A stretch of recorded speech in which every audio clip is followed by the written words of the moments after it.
This is a review of the Panasonic SC-UX100.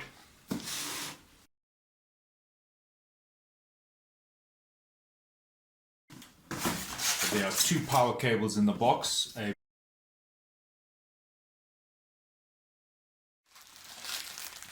The user manual and remote and antenna, which I'll go through. Right, just having a look at the physical dimensions. The height of the table is just under 32 centimeters, call it 31 on the nose. The width of this speaker, if you take it there, is just, it's 18 centimeters, and the depth is 14 exactly.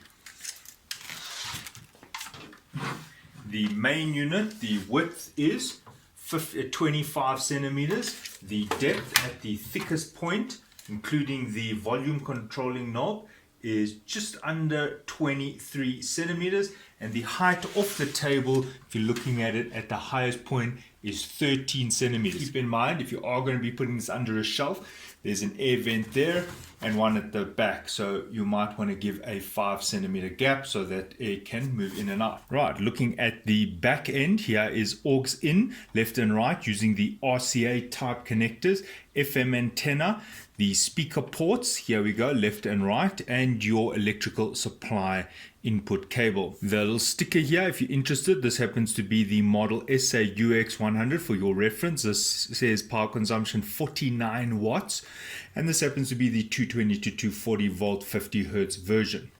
In the bag, you will get your registration documents, quite a lot of options here in terms of language, your FM antenna, and then the standard Panasonic remote control that seems to come with most of the Panasonics using the same remote control, and obviously their own brand of battery.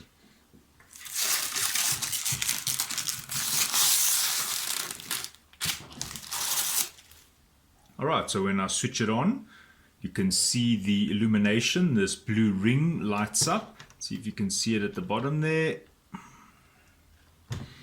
And there is a display over there, little 7 segments or whatever, and here on this side it's almost like a sticker has been blanked here. You're not going to see any display on that side. Right, so going through the functionality, you've got the on off button here, so I switch it on and this illumination will come on. What you will see is there are 3 function buttons here. You've got the Bluetooth, the USB or CD, the radio or aux. Very nice, so you don't have to press one button to go through all your different source selectors. Here you've got almost like 3 shortcut buttons. If I go to the USB, there we go, or CD, I've already got a CD in here to eject it. I'll show you the operation there. It moves very nicely. CD comes out at least 3/4 of the way, the door closes, and I press play and it plays MP3s and the usual WAV files. You can see it automatically dims when the radio has been left, but if you obviously press the button, it comes back on. There you can see you can set these things using the remote. There is a feature there. All right. Next, and if you want to search in the track, it also allows for that, so there's no problem there with the CD. Now let's go to the USB. It says it only supports up to a 32 gig USB stick, and it will not support NTFS, so it's going to be FAT 12, 16 or 32 file system. Right, with the USB it can handle 800 albums and up to 8,000 tracks, so there is a limitation there on how many tracks it can support. It does MP3, but unfortunately no WAV files or FLAC. Right, so there is the USB. Strangely, it doesn't keep the order. If I look at it on my computer in terms of the order, this one doesn't keep the order. It kind of jumps around a bit because that isn't the first track, for example. Neither is that. So I'm not sure why it jumbles the order. And it can go through and interrogate various folders that you may have on your memory stick. So you can have music in folders and it will go through the folders. Alright, I will do a sound test, which I'm not going to do right now. I'm still going to show you the functions. It comes with this remote. There are features in this Panasonic main unit which you can only access via the remote, such as the display, Something I do notice is this remote is not very responsive. It's like you've really got to face it towards the unit, and if you're on the other side of the room, good luck. I think the infrared port is sitting somewhere there. All right, so there you can see you can interrogate the display. If you want more information upon the tracks, it does have the bit rate and so forth and the tag, and tells you where you are. We're sitting in the root folder. Then in terms of the sound, what you will notice is that it does have preset, quite a few DSP settings are available. Now I've zoomed in close so you can have a look. If I say sound, it says preset EQ. Then if I press it again, you got manual EQ, and then there's the D bass, and then back to the actual tracks. So if you say preset EQ and then you press OK, it'll then give you the options. You can go flat, you can have flat, rock, pop, Afrobeat, Arabic, Persian, India bass, dangdut, Malay pop, electronic, and so forth. There are a few more, including one of football, which really just adds a bit of reverberation. Okay, then there is another feature. You can do manual EQ, and you've got bass, and then you've also got mid, treble, which is quite nice. And if you look close and surround, if you look closely, you can see there's a little like an icon in the corner there. So it's showing you where you are. You're now in the sound settings, whereas if you press display again, it might even show you there was once a little folder here in the corner. It shows you a little picture of a folder. Okay, and then it's got something called Jukebox, which what it does is it shuffles the songs that are on your memory stick, and it basically crossfades them. So if I press it, it says crossfade. Do you want it on or off? And then you can say on. And then there is a function there to also do repeat if you want. Now it also has a sleep function. So if you want to do the sleep, you can do 30 minutes. I think you can do more than that. You can also do, 60, 90, 120 and off. Then it's also got, you can set your clock. If I want to set my clock now, I can just set it there. Let's make it to 15 minutes. And what I want to do is I just want to see if I unplug the power cable. Let's leave it over there, and let's just check display. There it's 12:15, and if I did unplug it, I'm just interested to see if it can has a memory or a little battery to keep that clock stored, because in some places power goes out, people bump the plug. Let's just see if it can remember that, because maybe you want to set this also as an alarm function. Let's check display. Unfortunately, it does not remember this sleep function, which is kind of unfortunate. I wish they would do that. All right, then you can have it as an alarm clock, and then it's got the on time, and you can set the on time and then the off time, and also it's asking you which source do you want it to be, the radio, the USB, or the CD. Okay, then you've got an option there for the illumination. You can have it on, or you can have it off. Maybe if it's next to your bed, you don't want the illumination, well, you can switch it off. Alright, so those are the normal alarm clock functions, and then going straight now into the Bluetooth. You press the Bluetooth button, and then you'll have to pair it with your phone. Right, so there it is. I'm just pairing it, and once I've paired it, I can now go to their app, which is called Max Juke. And there it is, Panasonic, and I will now see my radio listed in the list. And this is the standard format. What is really nice about it, you can see you've got an example of the remote, which now means you can control it via your phone as a remote now built in digitally. And on the side here, it's got some nice features. You can go to your music player, and what you'll see at the bottom are two buttons here, or tabs. You go to select song. Now this is from my own device, so you can go through. This is actually stored on my phone. Unfortunately, as I said in my other Panasonic reviews, this does not have a search function. Now I've got more than 10,000 songs here. I don't know how I would find that. All right, unfortunate there. But if you want to look at the songs on your USB, so I can say USB, and it's really cool because it can interrogate it. There's the folders, and there are my folders for on this USB. I've got my that's Depeche Mode, and then I've got my sound test folder for doing my sound test, which will come up shortly. So if I look there, these are the songs of that artist, Depeche Mode. And then in the root, those are just songs just dumped on the root of the drive. So it is able to understand a root folder and extra folders in the list. Another very nice feature is you can do the Jukebox request, but unfortunately it does come up with this error. Unless you've pressed the jukebox and it's enabled there, it'll keep giving you this error, so you have to press cancel. Now something I really like is on the right there, you've got the tab to adjust the sound. You can see there you can adjust the bass, mid, treble, you can put the surround on or off, and there are all the preset EQs I was talking about, and there's your D-bass. Look at all those settings, you can beat on, beat off. So there you go. And then obviously the volume, which you can adjust like that. You can see it's toggling, it's moving over there, and the maximum volume is 50. Right, I'm going to do some sound tests. I'm going to let you know what I think of this device. I do have an Spl meter here just for reference. I'll switch it on just so you can get an idea at what level I'm doing this review at. Obviously, sound pressure level is very good to tell you how loud something is, but that doesn't always tell you the quality of the sound. So out of interest, let's see how loud it is, but most importantly is how good does it sound. So I'm going to start now with the sound test. All right, I usually start with the female vocals because that tests the dynamic range of the speakers quite well. So I'm going to do the female vocals, keeping in mind I'm going to keep it on the flat setting. I will be taking it directly off the USB. It is at 320 kilobits per second. Long lay the world in sin and error pining till he appeared, and the soul felt its worth.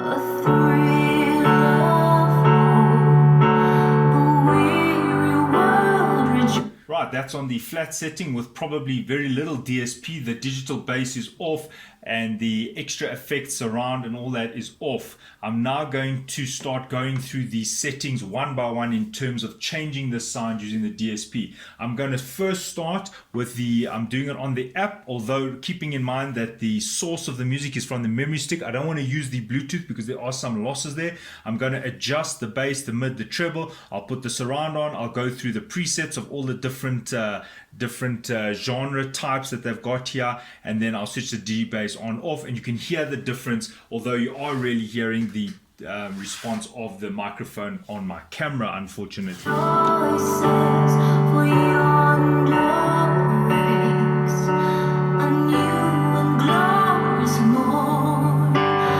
Fall on your knees, oh hear the angels' voices on night divine. All night when Christ was born.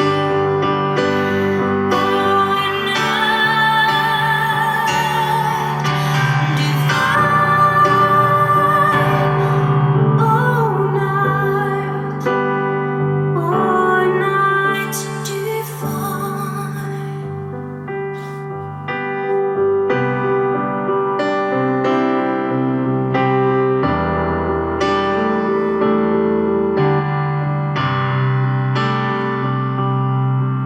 Sweet hymns of joy in grateful chorus raise we. Let all within us praise His holy name. Christ is the Lord. Thy name forever praise we.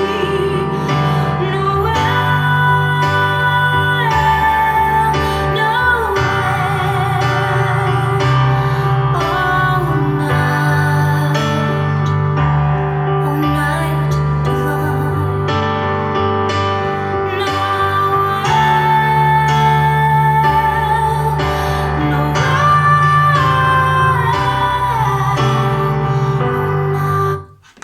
Right, so let's listen to some other genres now. Let's listen to some house music.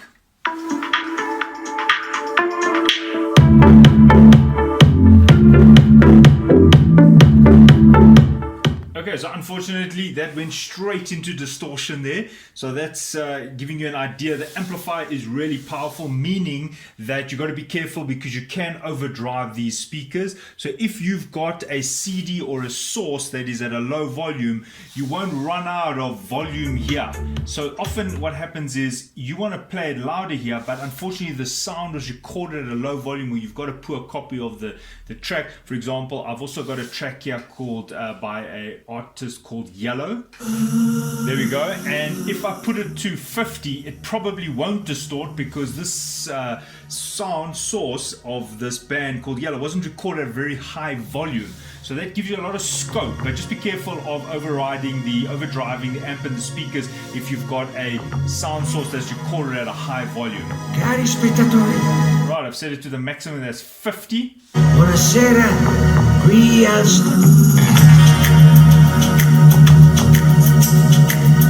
nella prima parte del programma. Right, so just showing that it's not distorting. I'm sitting right near it, about a meter away, and according to my ears, it's mostly okay. I don't have a problem, even though it's set to the maximum. So just keeping in mind that you'll probably pick up distortion from about 40 onwards, but depending on the level that the sound was recorded at. Here, this band that I'm playing now, Yellow, recorded at a low volume, so I can easily push it up to 50. So that's a nice feature, but just keeping in mind that if the source was recorded at a high volume, you will pick up distortion. So let's go back to the house music, but at this time I'll put it at 40, a bit lower.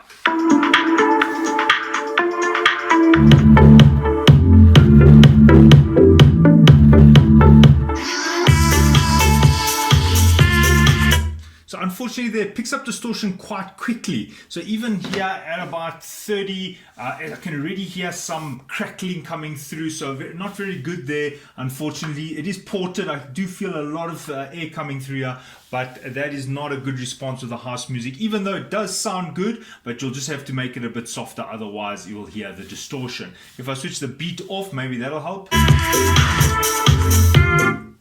Alright, so now let's look at another genre. Let's go to maybe some rock.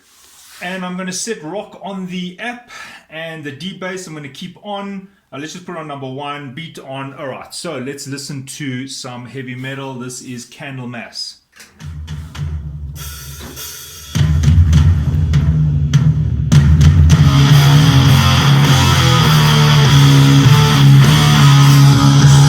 So it peaked out at 103 decibels, which is pretty loud. Don't get confused here. Some Bluetooth speakers can even go to 110 decibels, but keeping in mind that the sound of a mini hi-fi versus Bluetooth is very different. A small Bluetooth speaker might have a very piercing sound and full Spl meter, while the human sitting in front of it, I can tell you that this is definitely way more fuller than a small Bluetooth speaker. Alright, in terms of this sound test, I would say that I'm not that impressed. Overall, it is pretty loud. There is a bit of a crackling, even when the bass is just going like doof doof. You can hear like a so you can almost hear the wires moving. You know, if you go into a club and the bass bins have been there for so many years, you can hear them working. You can hear like a little bit of a creasing sound, like sounds like this.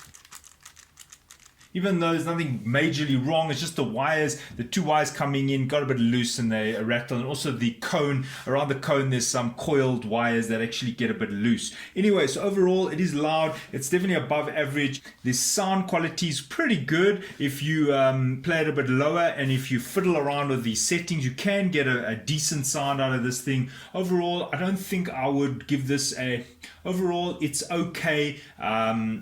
Not saying it's the best I've ever heard. It definitely looks really nice. I really like this appeal here. It's like this shaping here, and the lines and the buttons all neatly here. I love the analog knob that you can just grip and turn.